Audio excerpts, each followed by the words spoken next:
మరో బ్రేకింగ్ చూస్తున్నాం. నెల్లూరు జిల్లాలో రోడ్డు ప్రమాదం జరిగింది. గుడ్లూరు మండలం మోచర్ల వద్ద నేషనల్ హైవేపై లారీని టీఎస్ఆర్టీసీ బస్సు ఢీకొట్టింది. ఈ ఘటనలో బస్సు డ్రైవర్ వినోద్ మృతి చెందగా 7గురికి తీవ్ర గాయాలయ్యాయి. వెంటనే క్షతగాత్రులను కావలి ఏరియా ఆసుపత్రికి తరలించారు. మిర్యాలగూడ నుంచి తిరుపతికి వెళ్తుండగా ఈ ప్రమాదం చోటు చేసుకుంది.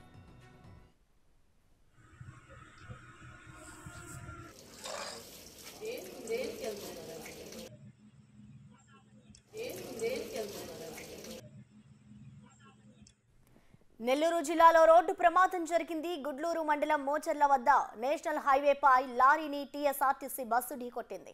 ఘటనలో బస్సు డ్రైవర్ వినోద్ మృతి చెందగా 7గురికి తీవ్ర గాయాలయ్యాయి. వెంటనే క్షతగాత్రులను కావలి ఏరియా ఆసుపత్రికి తరలించారు.